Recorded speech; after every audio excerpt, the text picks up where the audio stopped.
Welcome to the show, everybody. This is CoalitionM Radio on KFHS Radio, and I'm your host, Carson Lopez. A couple of announcements before I introduce you to my special guest.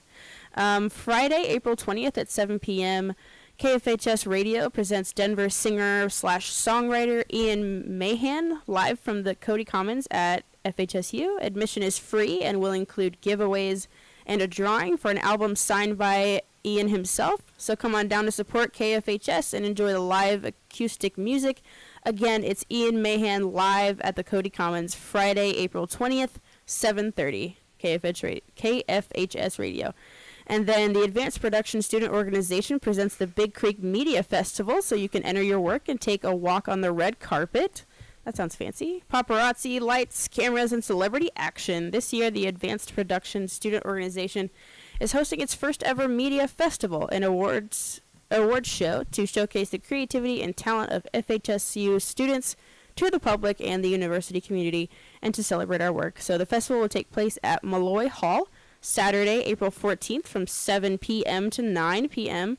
Any student is welcome to submit their visual or audio work in these select categories: documentary, news feature, TMN, newscast, comedy, narrative, promotional/PSA, music video, art or experimental video, photography, screenplay, as in writing, or any kind of other thing you'd like to submit.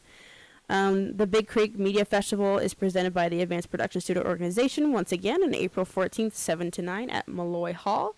And then, Dr. MK, do you want to talk about the event that is going on for the Robbins Center soon? At the Robbins Center at the Foundation, the Eagle Communications Room, we are having some really unusually fantastic speakers this year. We're having Kelly Truax. She is the Senior Vice President for Dell. That's right, Dell.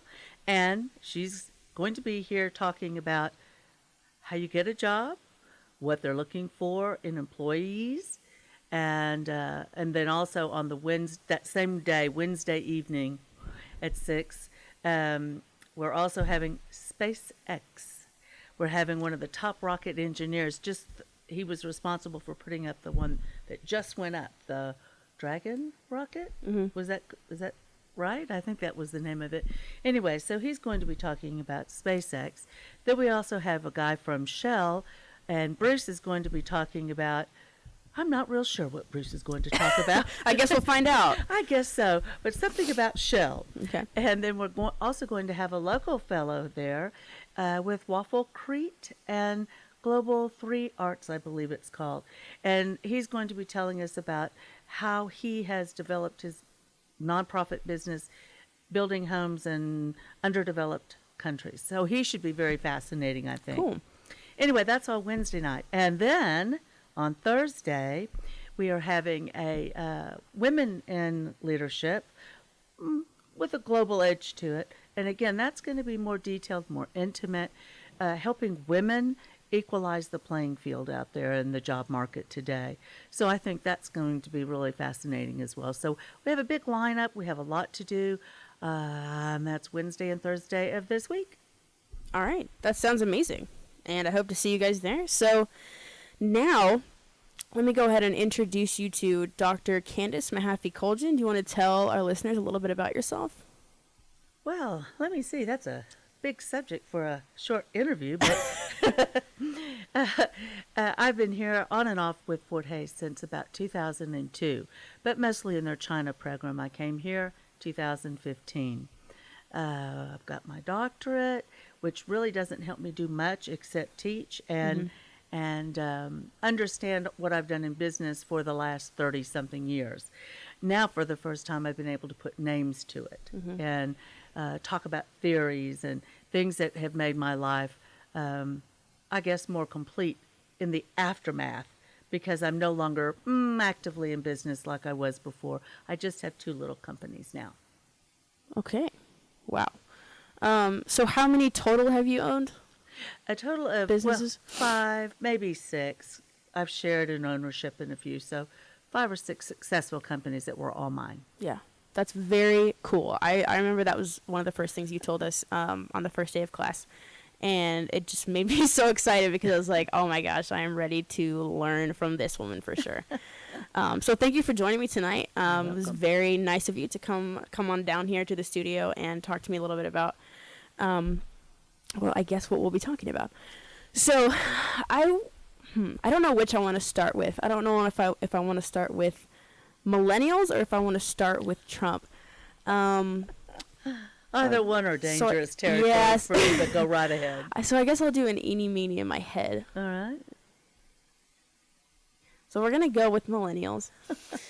um, just tell me as a general thing, and then we'll get more into the details as you talk to me about what do you think about millennials, just in general, and then we can narrow it down to kind of the business side of it and all that. What do you think about my generation? Let me just first say that I think that students at Fort Hays State University, I'd say probably the lion's share of them come from right here in this Kansas region. Yeah. And I can tell you one of the things that I love about the students here, and that's that almost all of them work. Mm-hmm. Almost all of them have a strong work ethic. I think that as millennials go, that students here are not quite as typically millennial as the data suggests. I've just never had such great students that are generically all great students. Mm-hmm. They've been, they've had different strengths and different weaknesses, and I could swoop them all. But the Kansas-based students seem to be just more focused and more self-directed. But in any event, for millennials at large, I would say that it's difficult in many cases to work with them because they are more prone to immediate gratification. And that means things like they want their exams graded in 5 minutes. They want their research graded overnight. Mm-hmm. And certainly not all of the students, but that is one of the difficult things that business owners have today because they don't do things on their schedule. The employee does things on their schedules, the managers and the owners. And so it's much more difficult if your employee is making demands for immediacy. Right. So there's kind of at least in business, you see kind of a power play there between the millennials kind of wanting things, kind of having their own agenda in a way, and then kind of trying to get ahead of the game, but then, things aren't quite there. Yes. In the actual job itself. Is that accurate? I think it's harder for them to get hired. That's what I think. Because the people who are the owners of businesses today, they are looking for people who are like many of our students right here on this campus, that are hardworking, dedicated, focused, that aren't as typical millennial as what the data suggests, like I said earlier. But the biggest problem with immediacy and immediacy gratification is that that's not the way businesses work. So they're having to say, do we want millennials or do we want baby boomers who are still in the workforce? And that's a big problem for millennials because baby boomers are typically those people who will stay with a company until they die unless they're treated badly. Right. But they'll stay. Whereas part of the millennial growth mechanism, career growth, is focused more on stay here for a couple years, get it on my resume, beef up my resume, and go to the next, and then the next, and the next. Where the baby boomer looks at a job or a career, a stepping stone is, I'll stay here, prove myself, move up within this company, move up until I retire. And so when millennials are skipping around jobs maybe, twice in 5 years, a baby boomer is sticking with a job for 10, 15 or more years. And because of that, the business owner today is going, who do I want? Do I want that knowledge that that young millennial has just graduated with, or do I want the stability? And then we look at, well, what's the most expensive cost to a company? Mm-hmm. And that would be turnover. And so when they're weighing out the cost of employees and the value they bring to the company, if the most expensive thing to any company is turnover, high turnover, then they may be weighing the baby boomer who is, in excess of 50, 55 years of age or something, I think, over the millennial. Mm-hmm. So while it can be a problem, I laugh about in the classroom about getting their grades back right away, my bigger concern is what's going to happen to them in the workplace. Millennials. Mm-hmm. A couple of questions. So, well, first of all, I definitely relate to that. About seeing jobs, at least right now where I am, as a 20-year-old, as stepping stones. So, anything that gets me closer and closer to what I actually want to do, I'm going to take that.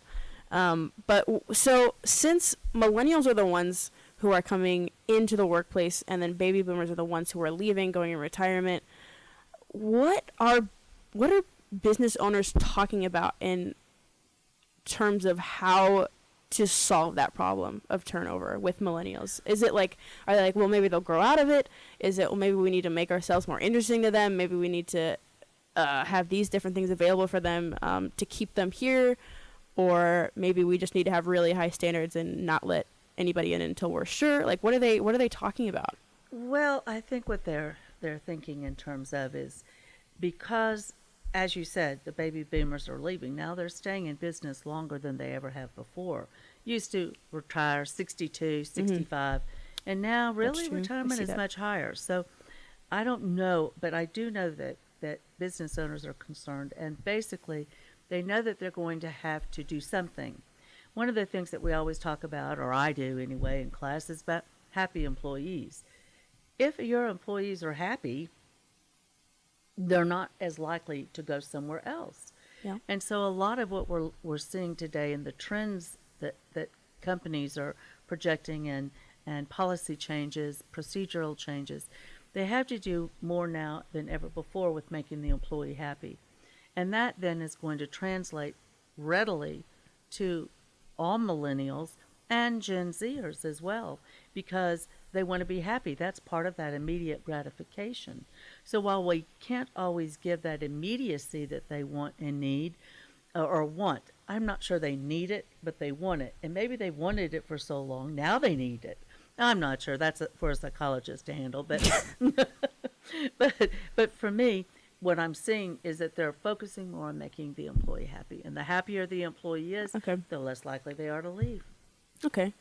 So, do you think that millennials are harder to please?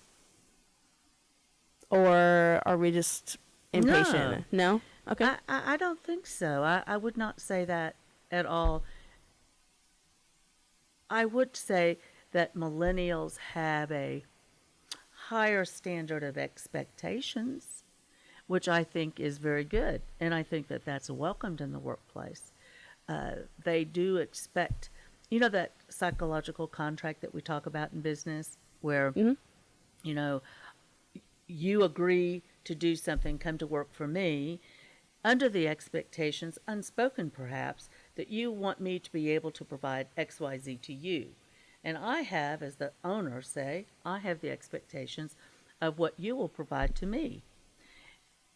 When that psychological contract is met, then everybody's happy. So I would say that, yes, millennials have a higher set of standards. And because they have that, that psychological contract has just been elevated. Yeah.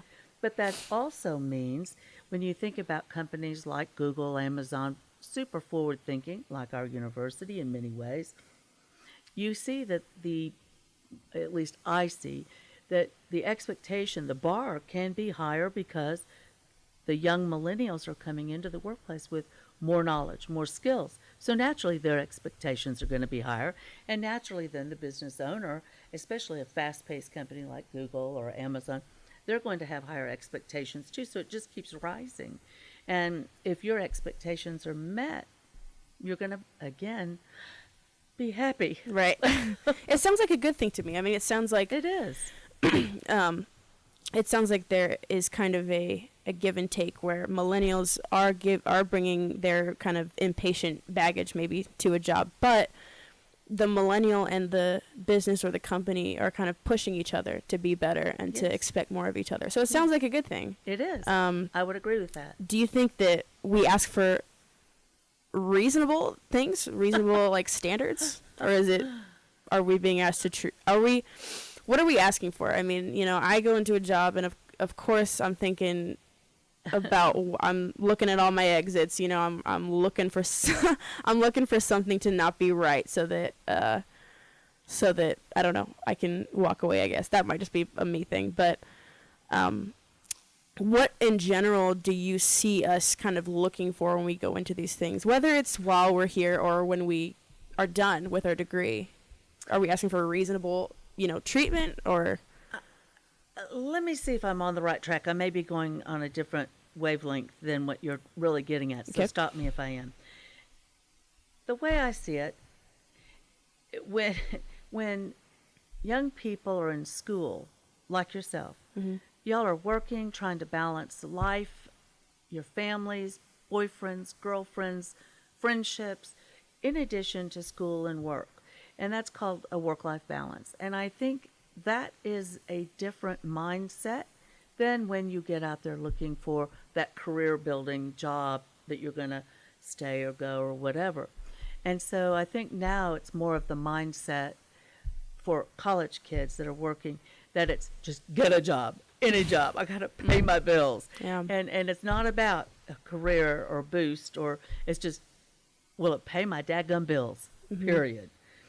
And so, but then once you start towards your senior year and you're now looking for a career, well, Rome wasn't built in a day. And so many times young people, and not just millennials, I did it. Right. Yeah, that was going to be my next question. Yeah. Do you think this is an age thing or a personality of the what I'm getting ready to say, I think, is just in general. Okay. I remember when I graduated, I went to Southern Methodist University in Dallas, Texas, and I graduated, and I thought, wow, Ongawa, I have a degree. Yeah. And I thought, man, was I something special. Yeah. Well, lots of people get a degree, but to me, I was special. And I just knew everybody out there wanted to hire me, and they wanted to pay me buttloads of. Can I say Yes, that? you can say it. You can say buttloads. You can say whatever. Oh, okay. You're good. Buttloads of money. And so I got out there into the job market, and nobody gave a tinker's darn about me. And it was a degree was just something that would get me in the door. That's it. I mean, I wish I could say something glorious about it, but that was really it. Now, mind you, my degree was in political science, not business. So I really had no, outside of jobs during high school, I spoke 2 or 3 languages. That was it. Nobody cared about that back in the dark ages. And so, you know, so I really don't know that it's millennials who, yes, they want a job, and after all, they have a degree, and they want a lot of money. Yeah. I don't know that that's realistic. Hopeful. Some will get it, though. For sure some will get it. But the majority of the graduates, I think they can plan on solid growth potential jobs that are entry-level management to prove themselves, to weed out those who are really dedicated and committed from those who are resume building, say, for instance. And then those will stay in the system longer, they'll make them happier, and they'll move up. I think probably, I don't really know, for Kansas, the national entry-level management with a business degree is about $45,000, which is still a lot more than kids have been making while they're getting their degree. But it's not that $85,000 to $150,000 or $300,000 that they envisioned. And I think just being realistic is something that all students at any age, they just have to be more realistic that Rome wasn't built in a day, and quite frankly, they still have to prove themselves on the job, and that determines who moves up and who doesn't. Sure, yeah. I think that's reasonable to know that you have to prove yourself, we have to prove ourselves just like everybody else did and does and will. So what do you see for us moving on, getting older? Do you see us going kind of through the same patterns as everybody else, just kind of, once we get a handle on things, then it's just kind of, I don't want to say smooth sailing, but we become like all the generations before us. We just, we get our career and we figure things out, and things kind of placate, and then the next generation comes in and it's the same thing. Do you see that, or do you see something shifting a little bit in terms of maybe, if not just the business culture, the work environments and culture there? I remember a time, quite some time ago, before you were born, where bell bottoms and hippies and peace and love were the rage. And embroidered clothing was to die for. And then that went out. Well, lo and behold, it's back. And after that, and even before that, I remember when the miniskirt came in. And everybody was wearing these bright colored dresses and outfits, and they burned their bras and threw away all of the accoutrements of the day, and they went wild and crazy. And all of the parents and older thought, oh my gosh, they're going to go to hell in a handbasket. What have we done to this generation? And so I think it is cyclical. I really do. Fashion comes back, morals come back, they come and they go. You were raised in a generation where everybody got a trophy. Those in the baby boomers are like, not everybody is a winner every time. Sometimes you win, sometimes you lose. I think it all just keeps recycling. So I think that, it's kind of normal. I think it's normal that I don't understand this about young people, and then when you're older and you have kids, you're not going to understand that about your children. I do think it's cyclical. And I think that the pendulum switches. And since you're going to be going into politics here pretty quick, I'm sure, then, the pendulum switches. And it just kind of goes over to the left and over to the right. And then it just kind of eventually, that's what it does. And that's the pendulum of life. And that's what the generations really are about. And it's just that the baby boomers were such a large generation that they have a lot more say. And because they're not retiring and we're all living longer, then they have more input into businesses today because they're not leaving. They're not giving it over to their young kids and letting them, power through their own lifestyle. And so we see more of it. But I think it'll all go away. You think we'll calm down? Oh, yeah. Yeah. As they die off. Yeah. Do you think that's a global thing, or is it America, the U.S. in particular? Is that kind of the culture that, because you mentioned the whole, we got trophies when we were little for, anything and everything. Is that a U.S. thing, an us thing, or is that a everyone thing? Do you think that's a global It's global issue, maybe? It's global, except that the United States and most of the Western world is so much further along. Yeah. You take some of these underdeveloped countries, and by that I don't even mean on the continent of Africa or in the Middle East. There are countries right in Europe that are just coming out of Putin's USSR, and now it is Russia again. And so a lot of these Slavic countries are finding for the first time Estonia was the first one to break free from the USSR and claim its independence. And that country, Estonia, is actually ahead of the game, except they were so small and so poor that it has taken them a long time. So in answer to your question, I think it is global. It's just that they're so far behind. They're still trying to they've gotten one McDonald's in. So they're still moving forward in the same concerns and areas that we're discussing, but it's just they were so much further behind for so many years. But I think what the real factor has been for the growth of all of society is all of the internet capabilities. Before, when a country, a ruler could keep their people down and keep them in poverty, it was so easy to do when they didn't know that right across the pond we had people driving Mercedes Benz besides the big boys and girls, and they didn't know what free enterprise was and independence and being a woman and taking charge of your own life and saying, I don't think so.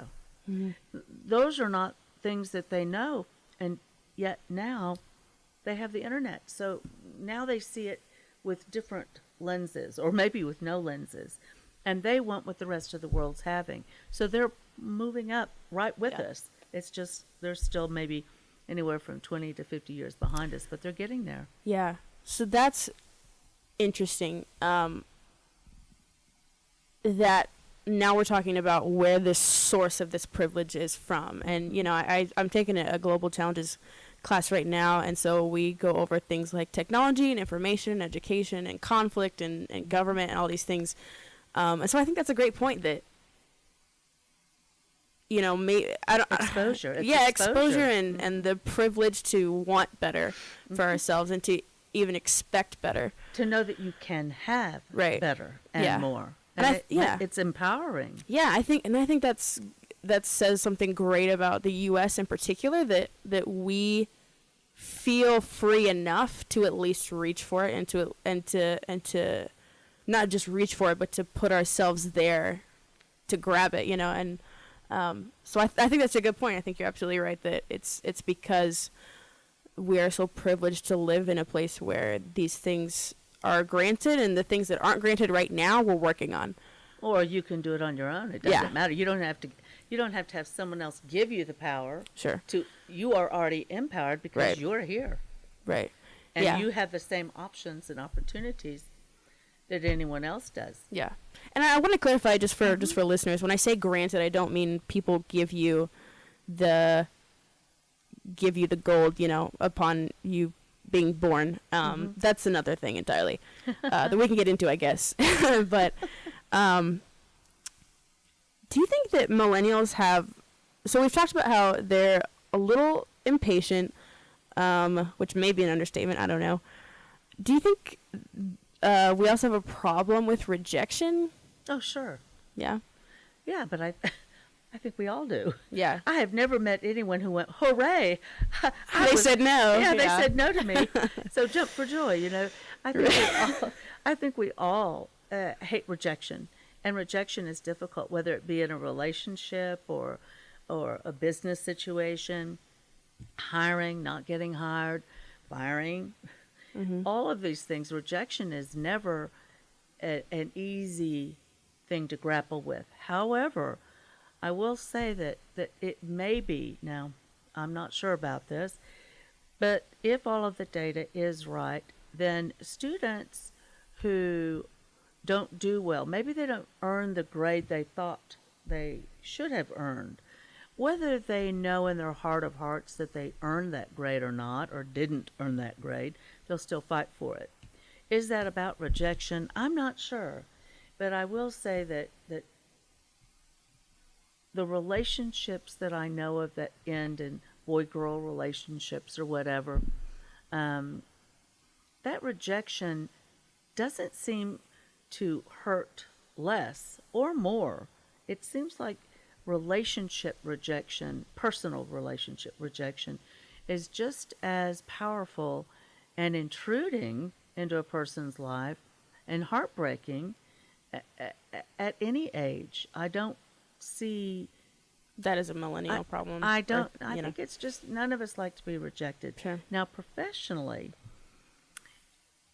I'm not sure, but I'm guessing because rejection is something that is not called immediate gratification, I'm going to think that maybe if someone is rejected from a job, for instance, I'm guessing, but I would think that they might be more inclined to blame the interviewer, to blame the company, to blame someone for them perhaps not getting hired. Maybe more so than another generation might, but I don't really think they have data on that. That's what I hear, but I don't think they have accurate data on that. So I'm going to say it's really not. Yeah. It's just people and emotions. And I think rejection for anyone at any level is really difficult. Now, I will say how they respond to that might be different. In that, if a student has a low score, for instance, and they don't think they should have a low score, or maybe they need a C or a B to bring their grade points so they can get this, or that, or so that they can pass. I think I know that there are more students who appeal their grades today than ever before. Now, I've been lucky. I haven't been through the appeal process, so I don't really know all of the steps in it, but I do know that the statistics say it's much higher than it has ever been. And that's, I think, may go back to the immediate gratification, because if they're not earning or getting the grades that they think they should have, that's the same thing as the trophy, is it not? Yeah, that's interesting. I didn't know that. Yeah, that statistic came out of Student Affairs. I don't know exactly what it is, but it has grown exponentially over the last 3 years, 5 years. And so I do think the rejection is not, it's just as painful, but it's what they do with it. Yeah. And I think that's the difference. Back in my day, when a student did poorly, it was like, oh, tough. Yeah. And it would never have been an appeal or anything. And today, they are seeing a whole lot more of it. Do you think maybe a part of that, and maybe some of it is the immediate gratification problem, maybe some of it is we have kind of a different relationship with authority than past generations have? What do you think? Talk to me about that. In what way? According to the data, millennials want to be on the same level as, say, their bosses or their professors. In what way? Like literally? Or Well, they want to be, they want to be, it's just like I have students, they know all of us, our names are Dr. this, Dr. that, and they just shorten it to say Candace. And it's like, well, I don't know that I'm bothered by it that much, except that is indicative of the leveling field that millennials want. And so one day I asked some students, I said, tell me who your favorite high school teacher, what was her or his name? And they said, Mr., Mrs., Mr., Ms., whatever it may be. And it's like, well, why then do you come to college and call your professor by their first name? Have you ever thought about that? Go back and think. Have you ever called any of your high school teachers by their first name? no. Right. But then again, none of them, there was no, like, some of them would let you call him Jeff and some of them wouldn't. Exactly. And here sometimes you get that. Sometimes you get, I have a mentor who just does not like when people call her Titles. doctor. And I don't understand that, because I heard someone that I knew one time said, you know, you've earned that title, so you should make people call you doctor if you're, you know. Well, it's a long process. It's not Right. It takes longer to get a doctorate than it does to get an undergraduate Right. degree. And so you know, sometimes it, you know, but if they don't want to be called that, but I like to pay attention to what people want to be called. But no, I've never been in a learning environment anyway, where speaking to people who, and if it's not authority as in they can get you in trouble or, you know, send you to the corner, it's just authority as in they know more than you do. I've never been in an environment where sometimes it's okay to refer to them as their first names, or even to just be kind of friends with them. Well, but see, now friends is different. Here's where I draw that line. Now, I'm just saying from what I know. For a person who says in the classroom, no, just call me Tom, call me Susan, call me Harriet, whatever. They've made that determination. So I just prefer you call me by my first name. Right. But it's up to that faculty member to determine what they are comfortable with. Students, whatever generation, should always call them what that professor wants, just like they did in high school. And, you know, when I was teaching in high school, No one ever called me Candace. I'm not even sure if they knew what my first name was. I mean, and I'm using me as an example because it's me and I teach here, but I wonder about that because at that time I only had a college degree and a piece of paper that certified me to teach. And then since then, through the years, got my master's, got my doctorate. So why would they think they could call me Candace? Like, I like Dr. MK because it's informal. Mahaffey Culture is not always easy. And, for people that I've known, I've had for quite some time, some of them, because they've asked me, they'll call me Dr. Candace. And then when you get like into your senior year, I've got many of them, say, no, just call me Candace. I see them outside of work. They come to my home. They've earned that right. Right. But I don't think that it should be a millennial or any student at any age that makes a determination on what to call their teacher when they didn't do that in high school. Yeah. And so it's out of respect and courtesy, I think, more than anything. And according to the millennials in titles, and they like to equalize everyone. And that's not going to go over well when they go into the workplace and someone wants to be called Mr. Jones. Mm-hmm. And you'll, hi, Tommy. Mm-hmm. That's not going to go over well. And it's about respect and showing respect to the different levels of power of influence, Sure. if you will.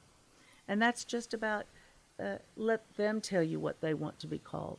But I will say on the flip side, I've had people who try to, colleagues who try to take my name and go, Candy. It's like, no. I may be as fat as a chocolate bar, but my name is not Candy. Yeah. So, I mean, it's just so it is part of the millennial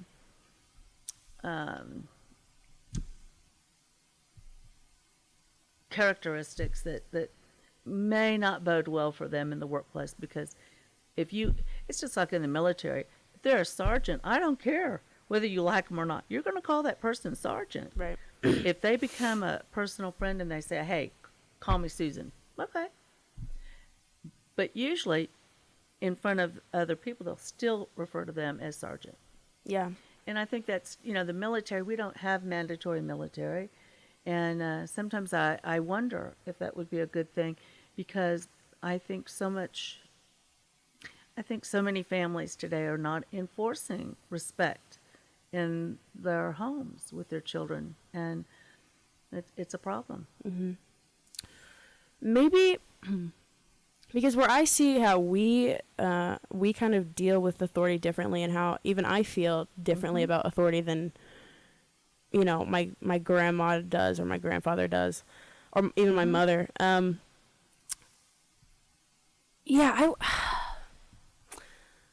It's complicated because I don't see, and I don't think people my age generally see someone who's superior to us, whether in knowledge or age or experience, as that first. I think we see them as the person first, and then whatever their title is later. So then I don't think I've ever called a teacher by their first name before knowing them and knowing who they are. But I'm sure some people, I believe you. I believe that a lot of people my age do. I haven't had very many people do it to me, but I hear it's a common malady. Yeah. With the faculty. Yeah.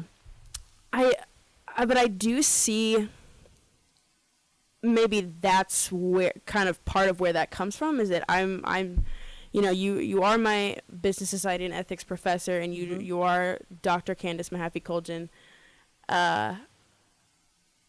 But just as an example, like the first thing that I notice about you isn't this is my professor. It's this is what my professor looks like. It's who is she, and where does she come from? What is that last name? Like, is it German? Like, what is that? And then you tell us who you are and you tell us your story, and I think we latch onto that faster than we do to the title, to your educational background, to your business background. Even though both of those things are fascinating, I don't know why it is that I think maybe we see the person first and then the title and then what that means to us and what that relationship should be like. I don't know if that's an age thing or if that's how we related to our parents, maybe. It could be. Think about this. How many times did you call your parents when they would have their friends over? You know, when I grew up, for instance, we called every mother on the block. Yeah. Mrs. So-and-so or husband, Mr. So-and-so. And now I see, and even with my daughter, who's about your age, Mm-hmm. when people would come over to the house, they would say, "Oh, please don't call me Mrs. Smith. Just call me June." Yeah.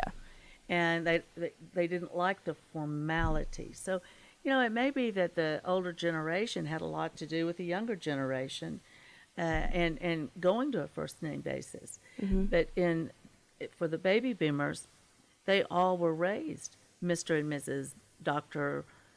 That very separated, yeah.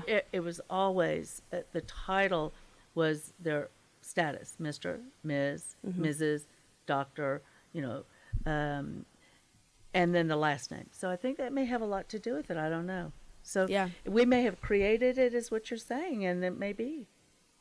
Well, I mean, maybe not created, but just maybe that's part Enabled. of the where we get this idea that Mm-hmm. we can be friends, you know, with our professors or our teachers or even our parents But see, sometimes. what I don't understand is why did that not resonate in high school? Yeah, I don't know. Maybe because high school teachers are very different from college professors. They're not as friendly, maybe. Or They're not, and engaging. there's, you know, and unless you know that teacher in high school, like, and I'm talking family friend, like, know Mm-hmm. them, even then maybe not.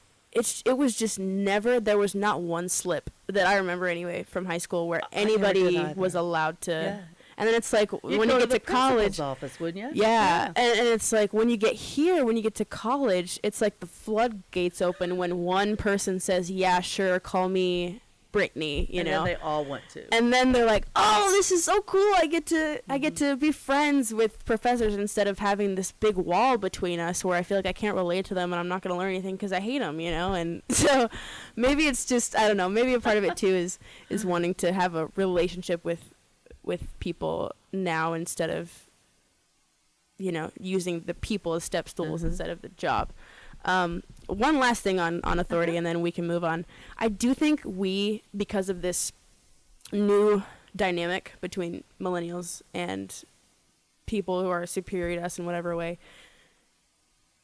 we don't come into authority with a whole lot of fear.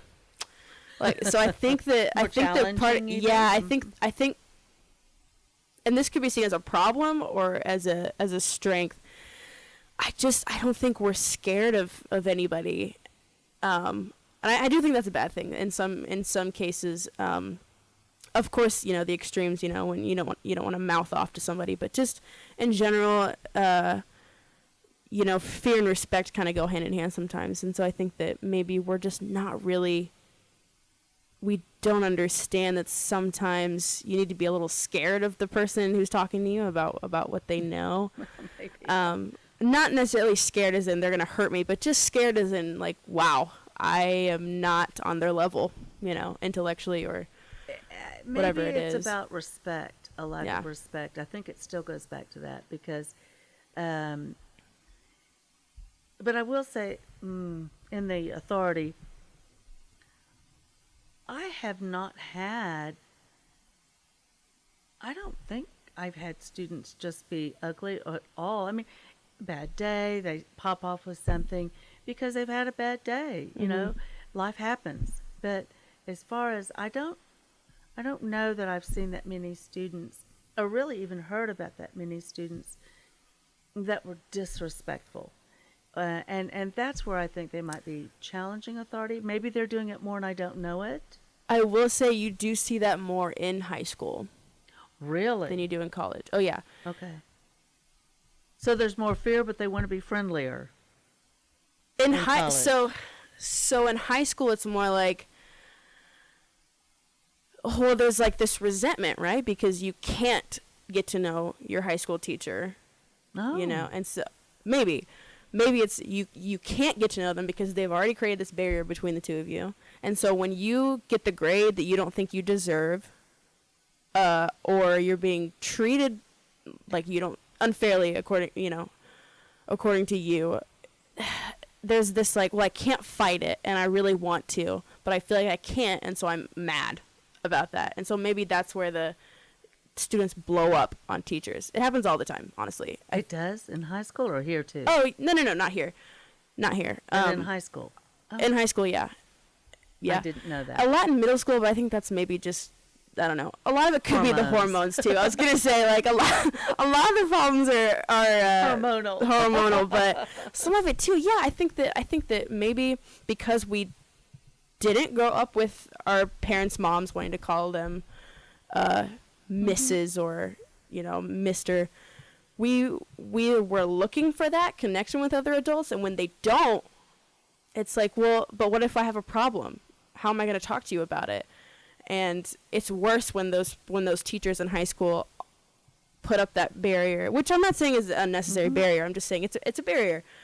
And then they're also a difficult teacher, and then it's even worse because now you've got someone who has a goal in mind, and the teacher who doesn't think they deserve to reach it yet. And then there's this conflict of how do you reach each other and how do you talk to each other? And so I don't know, maybe it's some conflict with, we as a generation maybe like to relate to the person who's talking to us and who's teaching us more so than other generations needed.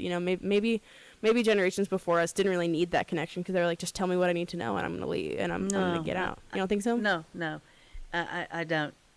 I think there's an awful lot to be said for people, young people, any generation, sure, wanting to learn.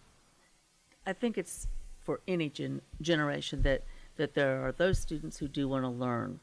And they're always going to be the ones who are asking questions. They're always going to be the ones that are going to the professor to get more information or clarity or something. And that's transcends all generations, I think.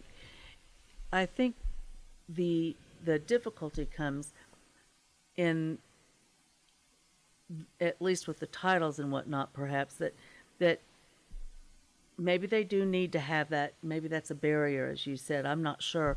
But I think really what it is that if students start looking at it, I think the way faculty look at it, not all faculty, but most faculty look at it, we paid our dues. We have worked our buns off, and finally we've been conferred a doctorate of some kind from some discipline. And so I think they are saying more in terms of, show me that respect. It's not about equalizing, it's about respect. And that I've earned that right. Challenge me on things. We've all got electronics in front of us. Challenge your faculty on things. Absolutely. Look it up. Vet, verify. Absolutely. But remember that even though young people are learning and know a lot in that discipline, they cannot know as much as a professor at that same point in time. It would be, there might be some Einsteins out there, of course, but in the normal realm of life, a person taking a class at any age, taking a class from someone who has a doctorate and you're earning an undergraduate or a master's degree, you wouldn't have those tools yet. You will get them over time, but you wouldn't have them yet.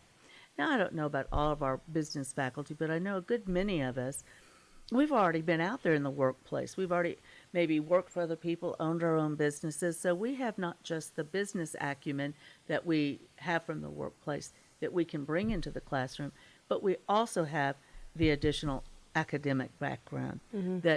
And so that's something that a person who's, say, your age at 20, you can't replicate that or understand some of the things that we've been through unless we share them with you.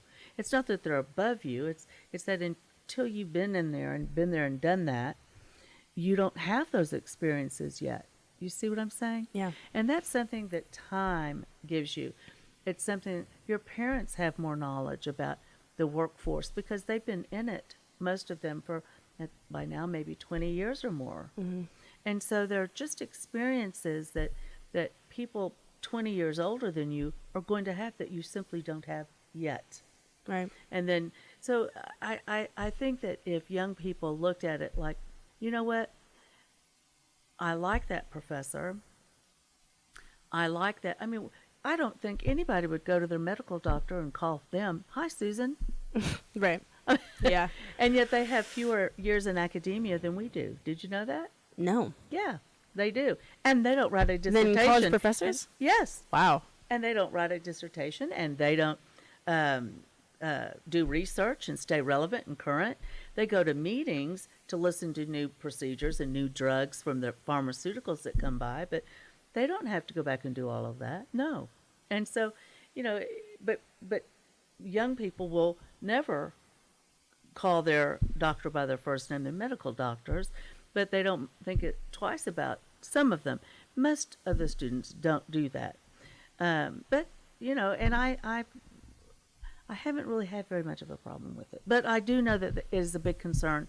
And it is something that resonates with the business owners, that they don't like that. Mm-hmm. They want that respect. If they then tell you, "I prefer John, I prefer Susan," by all means you can. But they want to be the ones to do that because they have paid their dues. Mm-hmm. And so I think that's really something that young people, I mean, it's not even just millennials. I think probably every generation. It's just the millennials are known for it.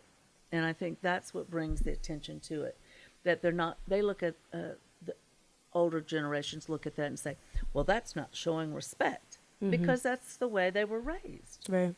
And you showed respect by saying Mr., Mrs., and just like you did in high school. And Right. so they're saying, you know, we want that same respect.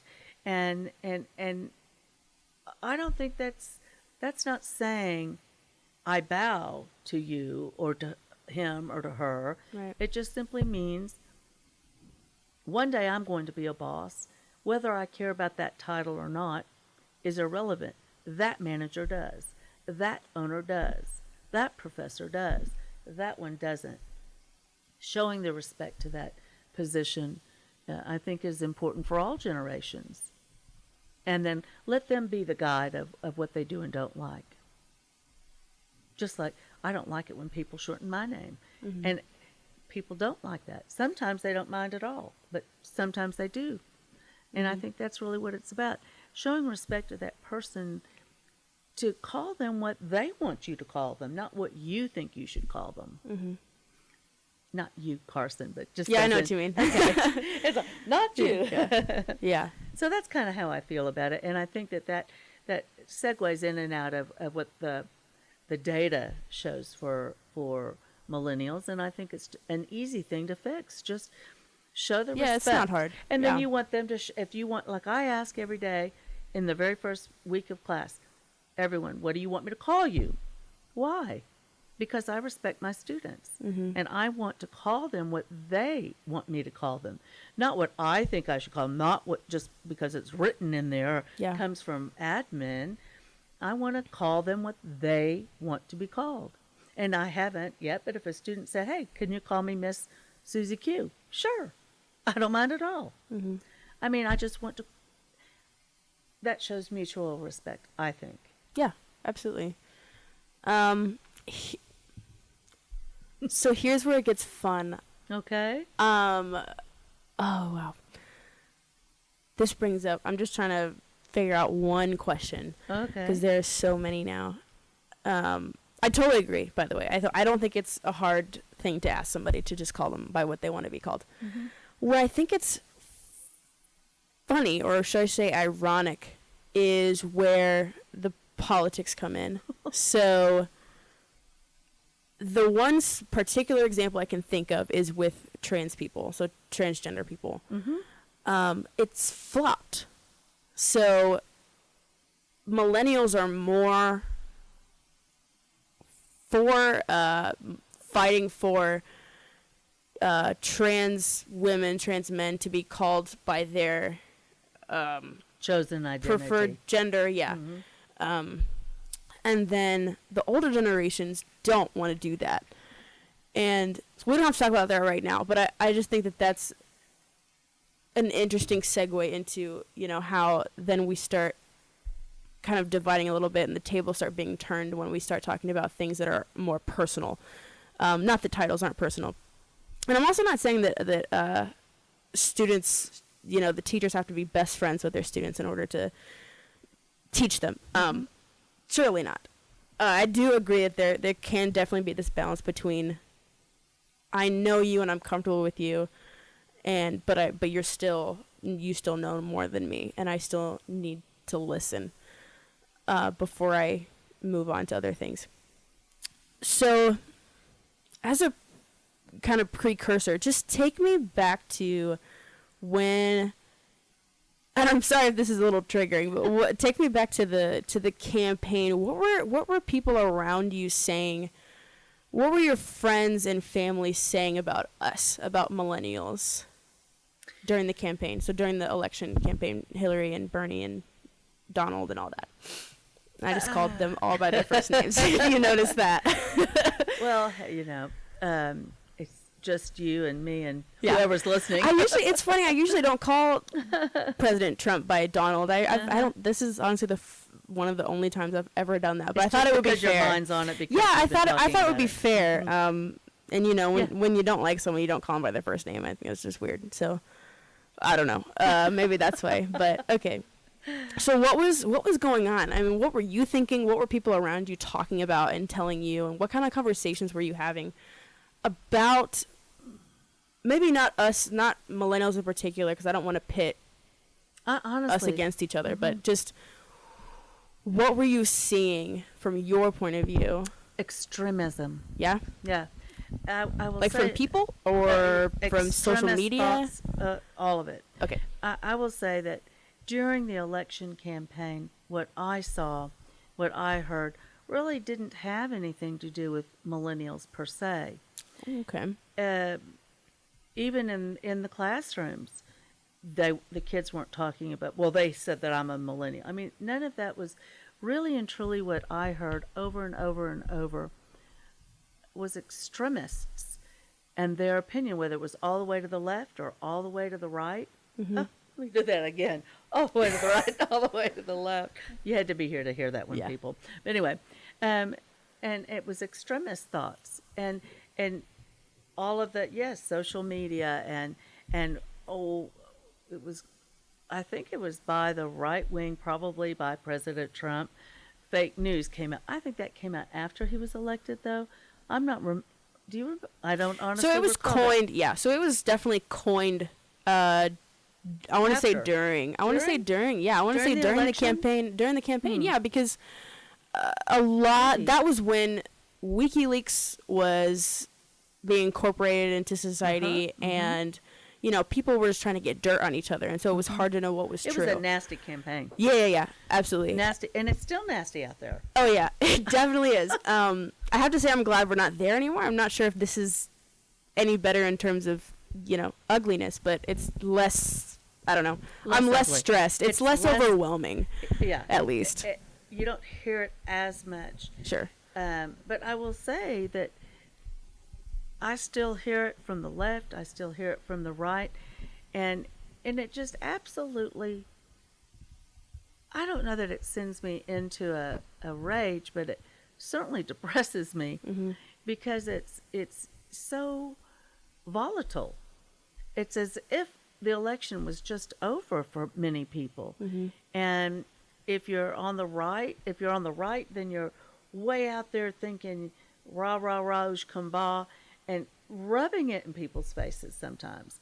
And if you're on the left, then it's, I can't believe this happened. Even though it's been over a year, or more, they can't even believe that it happened, and they're hateful and ugly about it. And it's like, we used to at least find a happy medium where after an election, you licked your wounds for a couple days, you rah-ha-ha'd for a few days, Yeah. and then everybody got together and tended to business in their own companies and their families. We still have families right here in Hayes that won't even speak since the election. Oh yeah, some people got divorced. Yes. Yeah. And it's like, my goodness, that's exactly what the politicians want. Yeah. Because the old saying, divide and conquer, is true. Right. Well, so yeah, that was I saw an article over a couple who divorced after being together for a while. They literally divorced, and that's what the article said. We don't really know why they divorced. That's kind of intrusive. It could have been something that came up and then someone ran with it, for all I know. But do you think that maybe that had something to do with, maybe people were, okay, so we were seeing what Trump and Clinton and even Sanders were saying, and then we saw what they were saying about each other, and then we saw what they were saying about people, and You mean the ugliness that they were saying Yes. also? yes, all of them.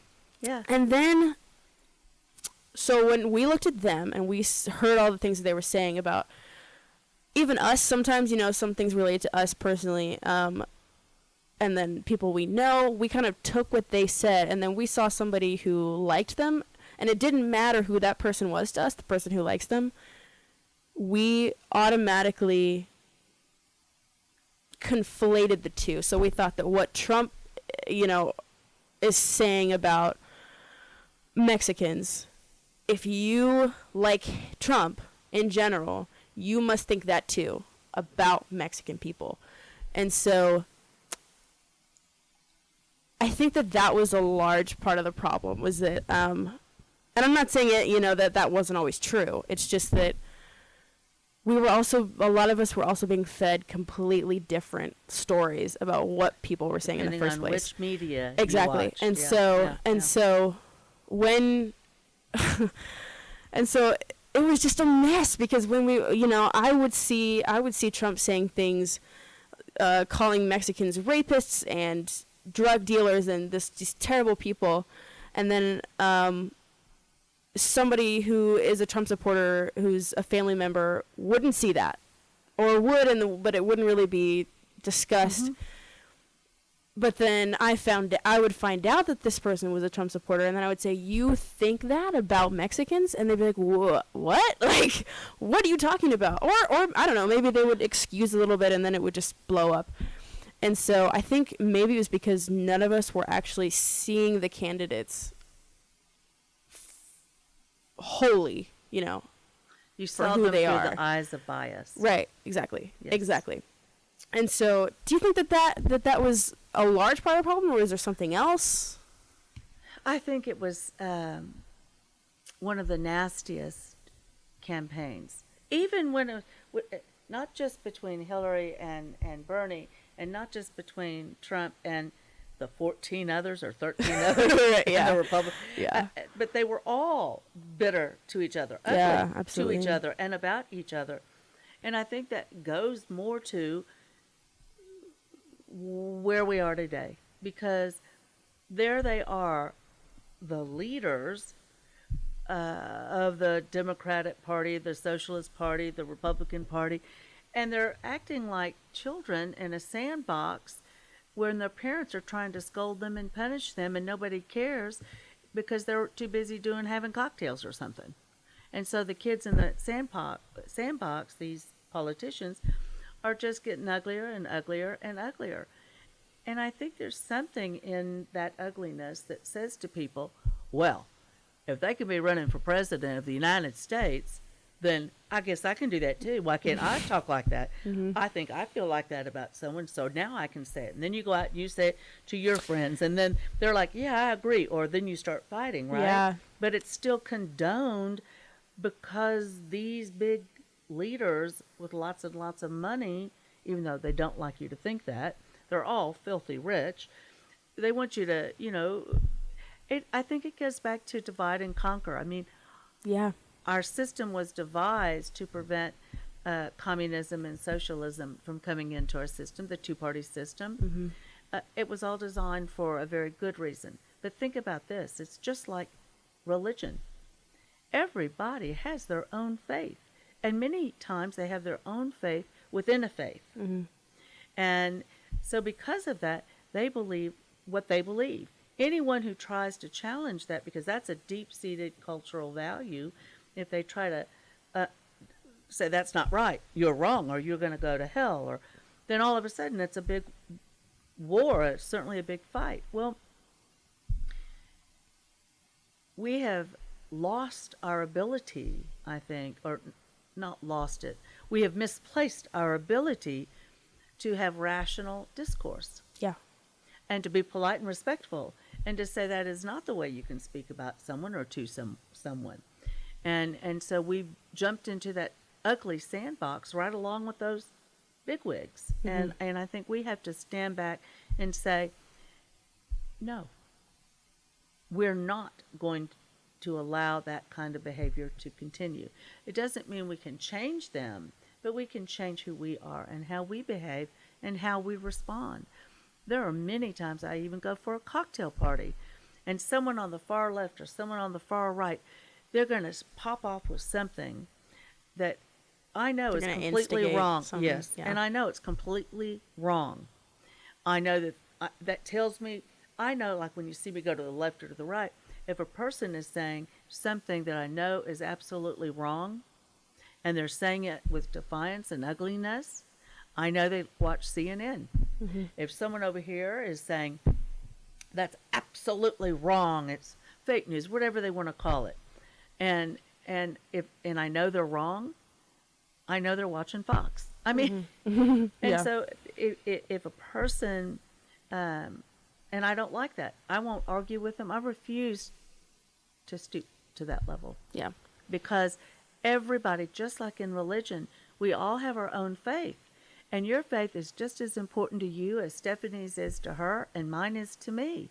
Even a person who has no religion, that's their cultural value system. Mm-hmm. And it's like, why not just respect people for having different opinions about the way they feel, as long as their practice, following their faith, does not hurt other people. Right. And I think that kind of is how I feel about boys, girls, transgender, bisexual, transgender, all of it. I think it's about choice. Mm-hmm. And if you're not hurting people, then people should just leave it alone. You know, just respect people and their choices when they're not painful to other people. You know, I mean, and I think in politics they should do the same. And we're seeing every time we get into these big conflicts politically, where it's the left and the right fighting each other, absolutely nothing gets done. And then come election time, who do they blame? The other party. Yeah. Well, if they hadn't had that, we wouldn't have got that. We would have gotten this done. And it's like, no, you get out of that sandbox and you start playing nice, or you go home. Yes. So you would agree that it's a cycle for sure. So we see it and then we act it. But then do you think it goes the other way too? Do you think that are we a reflection of our representatives in our political system, or is it a reflection of us? It's both. Both? It's a two-way mirror.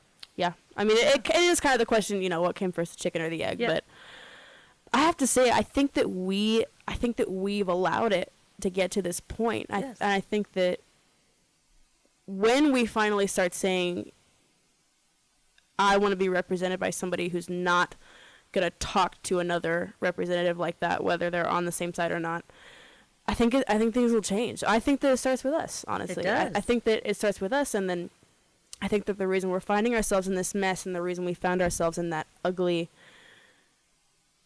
competition for blood that was the campaign, it was because we had allowed it to get to a point where we had told ourselves and rationalized somehow that it's okay for us to speak to others like that, so it's okay for them to do it. And it's okay for them to talk about people we don't relate to or don't really care about like that, agree with. Mm-hmm. It's okay for Hillary to call Trump supporters deplorables. I think it was. Yeah, basket of deplorables. It's okay for her to do that because I don't care, because I've already built up enough hatred towards them that it doesn't matter. She can call them whatever she wants.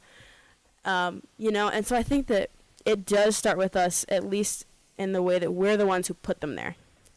And we're the ones who have put these leaders in a position where they can take advantage of this. Go ahead. We haven't just put them there.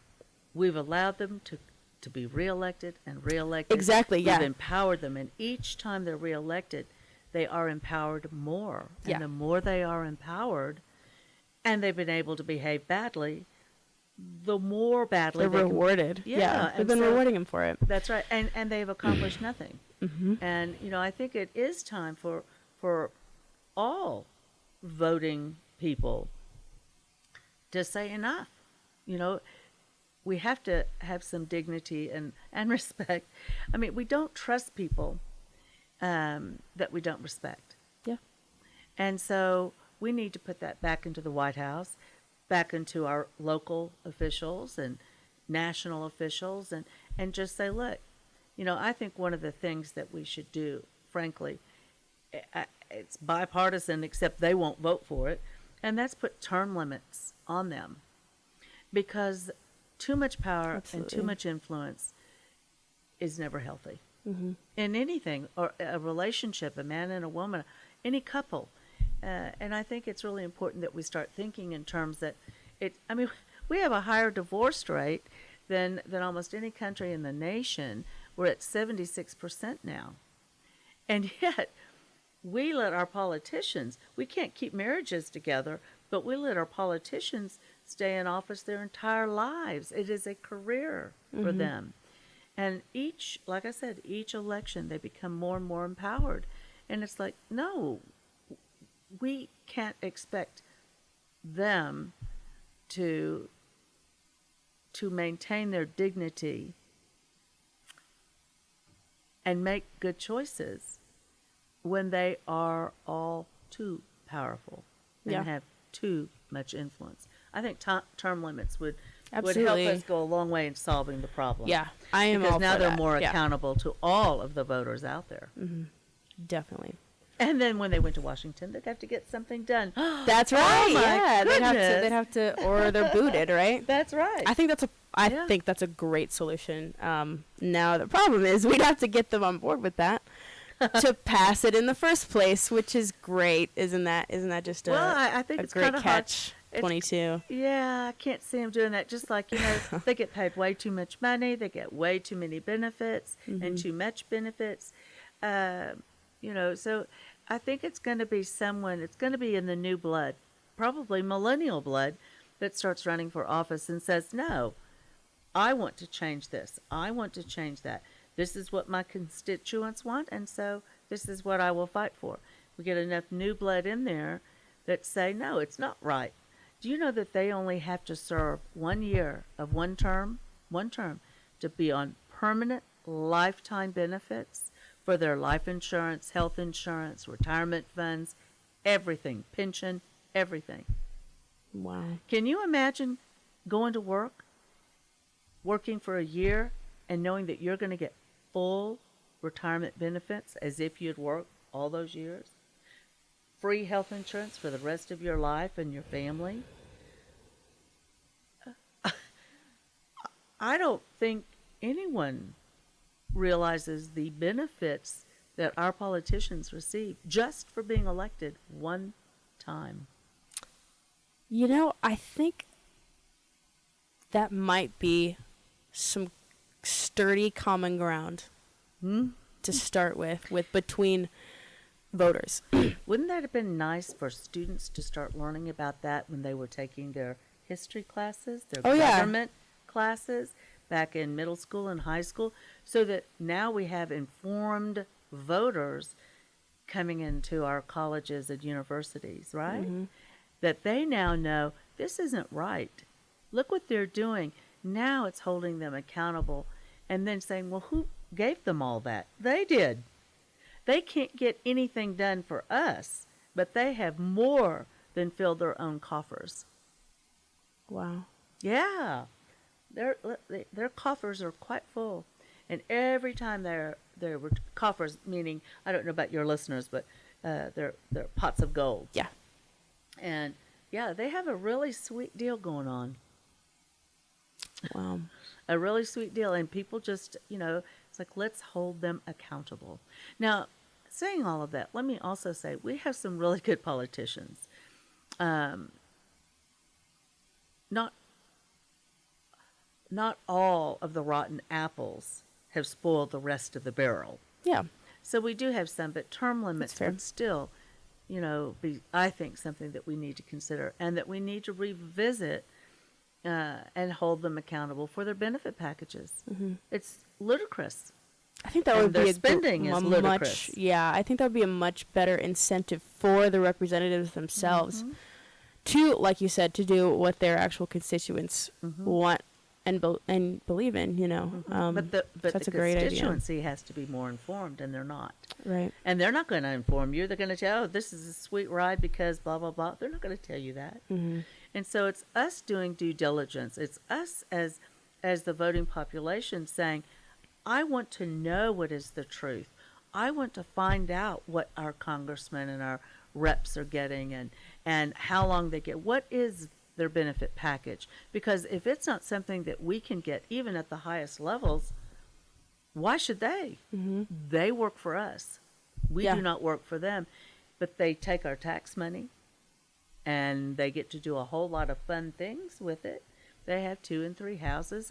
And how do you think Hillary Clinton and Bill Clinton and well, Donald Trump was not a president and a politician, so I have to leave him out, but Bernie Sanders and George Bush and his daddy Bush, and how do you think all those people amassed the wealth that they have? I think Hillary was at, what was it? I said it in your class, $143 million. Yep.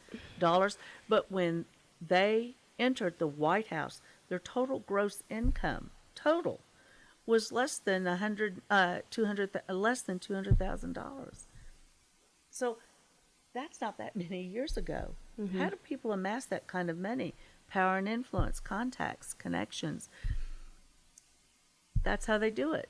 Favors and quid pro quos. And I'm not saying that it's all of them. But when I gave you the other day in class, I was giving you like 7 Republicans and 7 Democrats so that students could start to see, if that's not what they brought to the table, then something has amassed that wealth, something they're doing during their political careers. But we're not getting any of that as taxpayers. Our lives are not increasing financially to that same level. Mm-hmm. I mean, we're looking at 3% raises, 5% raises, and they're looking at 50% raises a year. So, Jeez. it's and not all politicians are that way, of course, but I think that we have to become more realistic. And the way we start seeing the forest for the trees is to actually peel the layers back and say, politics aside, what have you done? What have you accomplished? What are you getting from us, the taxpayer? Mm-hmm. And start looking at that for each politician.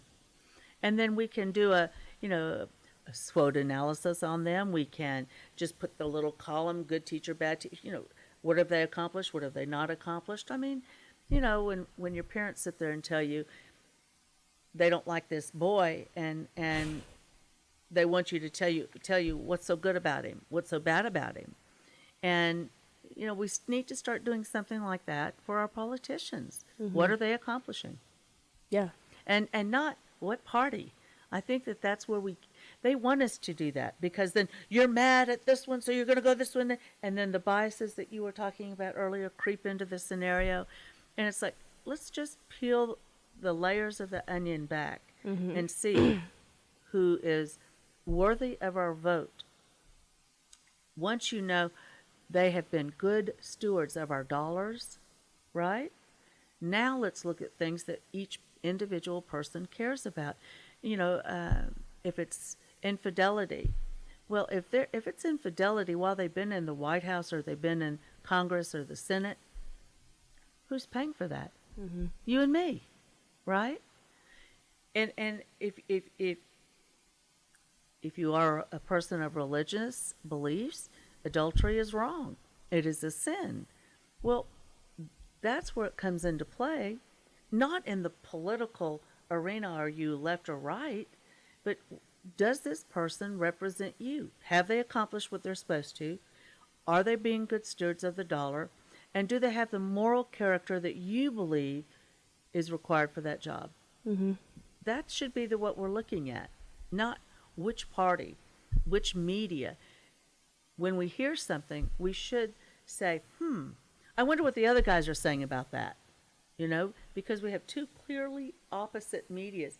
If you ever watch CNN and then you watch Fox, you're going, is this the same country? Yeah. I mean Yeah. they're not even reporting the same things. And the same things are just so biased. Mm-hmm. And so we have to vet. I have to vet everything, because nothing I hear on one side or the other, or even if I'm hearing Al Jazeera or something, I'm like, I still have to vet it now. There was a time we didn't have to vet everything. Now we do, if you want to hear the truth. But we can start with our own politicians, our own local government officials, and see what the heck fire they're really doing. Not what they tell us, but what are they really doing? Yeah. They also, I voted for that, I voted for that, and you go to the voting record, you find out they were absent that day. Ugh. Yeah, that's a problem. Well, yeah. And I think that's just what we're going to have to do, that at least in order, I think, to get the kind of quality of people that we want representing us. Yeah, absolutely. It's just it's going about the character of the person and the person themselves and their personality and what they've done and accomplished, rather than, I think, the parties, because they're just always going to win if they continue to divide us. And then if they're Republican, so you vote Republican. If they're Democrat, you vote Democrat. Well, what is so bad about that? What happened? Oh no, I'm just telling her to shake the mouse to keep it awake. Oh. Yeah, I think this is why I love talking to people about this, because, right here we just found something probably everybody could agree on, whether they were Trump or Sanders or Clinton voters or nothing. I think everybody can probably agree that we need better representation out there, because no one is understanding each other. It's seriously, it's like the Bible story of the Tower of Babel. Everybody's speaking a different language right now, and we're like, why? And it's like, because we're listening to completely different things. That's right. And they want that. Yeah, and so last question, and then I'll let us go to bed, because tomorrow's Monday. I always forget that. What do you think about President Trump right now? How's he doing? Well,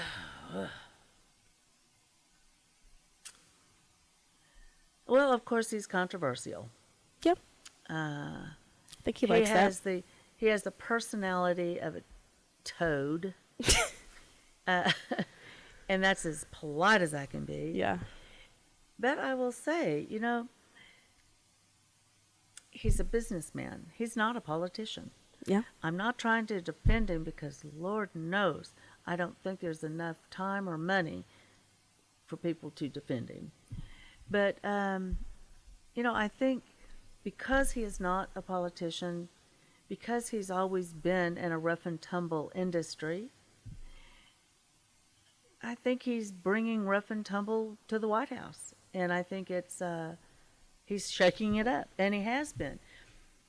The fact that people are talking, extremist or not, he fuels that fire, and he is making things happen. How will he go down in history as what kind of president? Obviously, he won't be one that's I don't think he'll go down as a president who is terribly admired, highly admired, but I do think that probably, when the truth is told, he's going to accomplish a lot, probably more than many other presidents. And I almost hate to say that, because I too want character and integrity in the White House. Mm-hmm. And I don't think we really had any good candidates to begin with, frankly, Mm-hmm. that had integrity and character, morals, principles, and ethics. I just don't think that we've had that in a while. So I think he's going to have probably, I think he's going to have made done some good things for us, Yeah. for the people, not for the politicians. Mm-hmm. I think if it weren't for someone like him in the White House right now, we probably wouldn't be having this conversation. People are upset about not just the left and the right, but all the infighting and all of the, and the fact the media doesn't give us the truth. Mm-hmm. And you have to vet for yourself. I mean, that shouldn't have to happen, not when you call it news, right? And so I think that what's happening is all of this is unpeeling or peeling back the layers of the political onion. So we've got this big political onion, and then we have all of the politicians. And I think he's exposing what has been there and been growing, and kind of like, what's that saying about don't make a mountain out of a molehill? Mm-hmm. But then we always know that if we have a cut and we don't put something on it, it's going to fester Yeah. and get worse. And then all sorts of fungi and infections get in there, and then it lose the hand or leg or something like that. Well, I think what he's doing is exposing. I don't think he's doing it intentionally. I think it's one of those unintended consequences. Yeah. that he's just ruffling so many feathers that a lot of unintended consequences are showing us that we haven't been diligent in who we elect.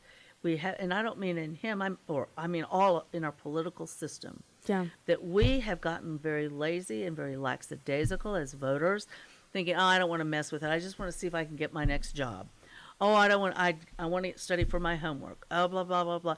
And we've become lazy, and we've allowed this infestation of bad stuff to happen. Yeah. And it's time for, I think, the American people, not by force or anything, but just each as an individual to say enough. And that's what makes change, a lasting change, when the people themselves say that's enough. And then, so how will people see him? My guess is the left will always hate him, the right will always love him, and then all of those of us who are somewhere in between will look for the truth to come out over time. And the truth always does come out, and it does always set us free. And we'll then know. And I think this, the far left will never admit he did do a good job. The far right will always admit that, and it's going to be the same whoever's in office until we change the character of the people we send there. We have to have higher expectations if we want to get higher expectations. And I think that, we're not going to get there until we start thinking about them as people and accomplishments. Just as if you were looking for a job. They don't say, are you Republican or Democrat? Yeah. What have Hopefully you not. done? Right. Yeah. What have you done? What have you accomplished? What are your hopes and dreams? And do you have the skill sets that look like you might be able to accomplish that? Then come to work for us. Instead, we look for left and right. It's like, no, let's start back to the core. Yeah. Get back to the basics. And I think we'll do a much better job. Yeah, I didn't vote for Trump, and I don't think he's a nice person. But I do genuinely hope that something comes out of it. I don't like paying attention to it anymore. It's just too confusing and overwhelming. But, there will be some things that I want to talk to people about things that have come up in the news or things that he said or done. And sometimes I am pleasantly surprised to find out, what's actually going on and what he's actually doing and what he's actually saying. Sometimes I'm not surprised, but I'm still disappointed somehow. But I do, just as our president, I want him to do well, you know, and that's what some of us on the left said when he was elected. You know, I didn't want you there, but you're here now, and so please do something. And so I hope you're right. I hope that he stirs things up in a good way. I do too. He has been. Yeah. We'll see if he continues. And what you're saying really addresses, we have the far left, the far right. We have just these other folks right in here that are just and that's most people. I should say it is most people that are in the center, but the people who are on the opposite ends don't want to believe miserable. That. Yeah, there's this theory of have you heard of the horseshoe? I don't know if it's a theory or like a model. So it's basically describes our political system right now. So at the very top, you have the people who are the farthest. No, I've got this turned around. Yeah, furthest apart. Yeah, so the furthest apart ones, but then it comes back up around and they're the closest together. So the people at the top of the horseshoe are the left, and the very, very far left and the very, very far right. And then the ones that, as they come down, they unite. Yeah, and so right there at the bottom is where most of us are. Mm-hmm. But then the two at the top, they're actually way closer together than they want to be. Because right? they're so opposite. Well, it's because they express it the same way. So like the people in the, you know, they like to think they're worlds apart, but not really. The people who are on the very, very far left and the very, very far right are saying the same thing. Filled with hate. Just about the left instead of the right, just about the right instead of the left. And so they're actually more alike than they think they are. And then the rest of us are reasonable people. I like to think are most of us. Yeah, I think so. You don't see, I like to include myself in that. You don't see us saying those things because we're here instead having the conversations like adults, you know, instead of.